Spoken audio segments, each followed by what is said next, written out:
It feels like just yesterday that the Lakers were celebrating their finals win, but now we're already back at the start of the next season. This is your NBA Return special. Let's break down what to keep your eye on.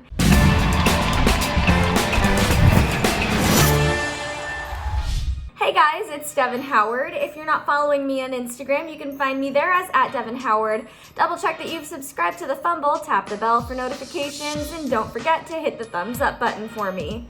During this off-season, trades were being made quickly. Deals were being signed at record speed, all because teams had half the amount of time they're used to in an off-season. Things were moving quickly, which was exciting for fans, but obviously must have been stressful for the teams. The free agency market was not as robust this season, but teams still managed to shake things up a bit. So what's something notable that happened in this offseason? Well, for one, the Ball brothers are officially all in the NBA. LeVar Ball's lifelong dream finally came through. He has 3 pro basketball players for sons. Lonzo is still with the New Orleans Pelicans and is hopefully gearing up for an exciting season. His teammate Zion Williamson is healthy and back in action, so the Pelicans should have some good games. The next Ball brother to find a landing spot in the NBA is Lamelo. He was drafted 3rd overall to the Charlotte Hornets. I think that this was an amazing move for Lamelo. He didn't land at his dad's first choice for him, which was the Knicks, and even though I know LeVar just has his son's best interests in mind, I think it's important for his kids to step away from what he wants for them and make their own choices. Plus, being up close and personal with Michael Jordan can't hurt him. He and Lonzo both started pursuing their own paths in recent months when they officially cut ties with the Big Baller brand. Lamelo launched his own clothing line, La France, and Lonzo filed paperwork for his brand as well. The boys are making their moves. But now, of course, we can't forget LiAngelo Ball, the middle brother who had a tougher time getting into the NBA, but you guys, he did it!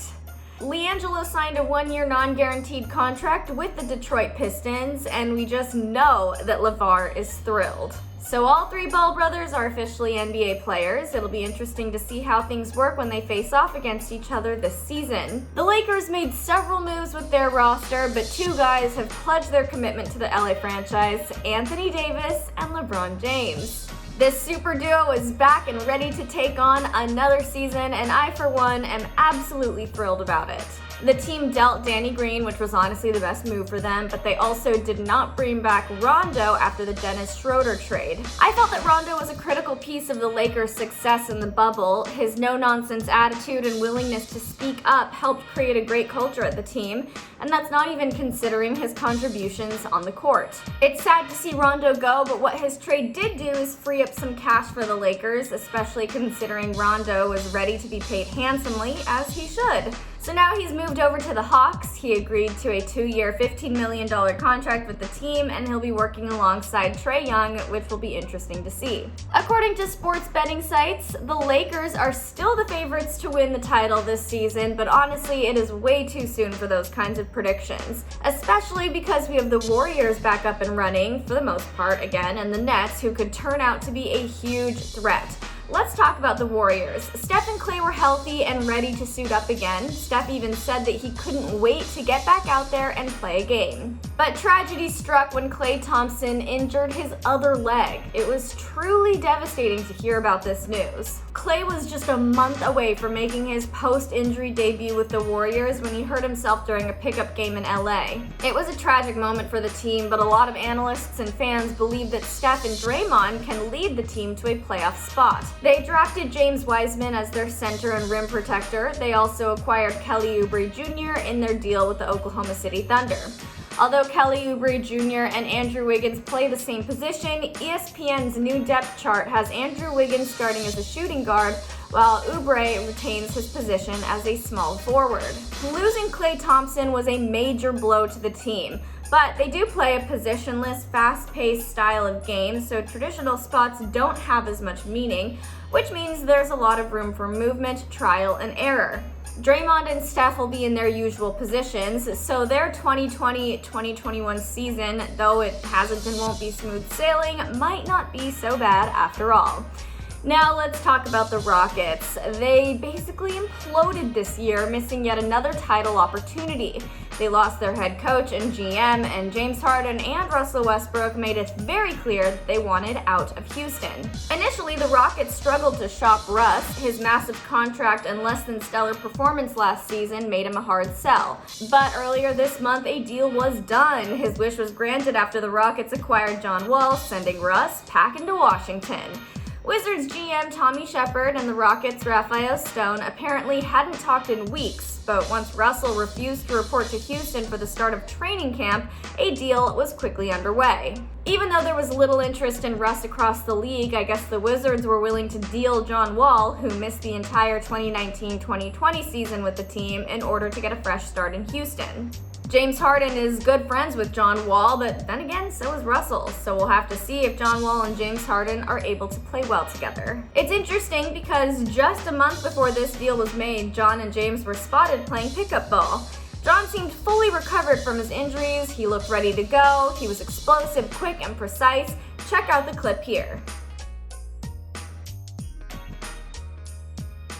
He is looking pretty healthy, but we'll have to see how he does in an actual game. Now, let's talk a little bit about the team that's expected to lead the Eastern Conference, the Brooklyn Nets. They're looking towards an exceptional year, or potentially a disastrous one. It all comes down on the team's stars. It takes a special kind of personality to be willing to share the limelight in the NBA. We've seen it work with Steph and Clay, LeBron and AD, but Kyrie Irving has never been able to successfully share the attention. From pouting on the bench when things don't go his way to being unwilling to pass the ball, Kyrie has shown time and time again that his ego cannot handle playing second fiddle. Now that he and KD have teamed up in Brooklyn, the hope is that they'll be able to work together towards their goal of winning a ring. There can't be any pervasive drama, jealousy, competition, or tension for this to work. If these guys are able to handle being a duo without letting their pride get involved, the Nets are going to be an unstoppable force. But if history tells us anything, the Nets are going to struggle. There just won't be enough balls for these two superstars on the court. And then to add to this Brooklyn experiment, we have Steve Nash as a first-time head coach. He has no prior head coaching experience, so we have no idea how he'll be able to handle being a coach in the league. Despite this team's new duo and their brand new head coach, Steve Nash is confident they'll get where they need to go.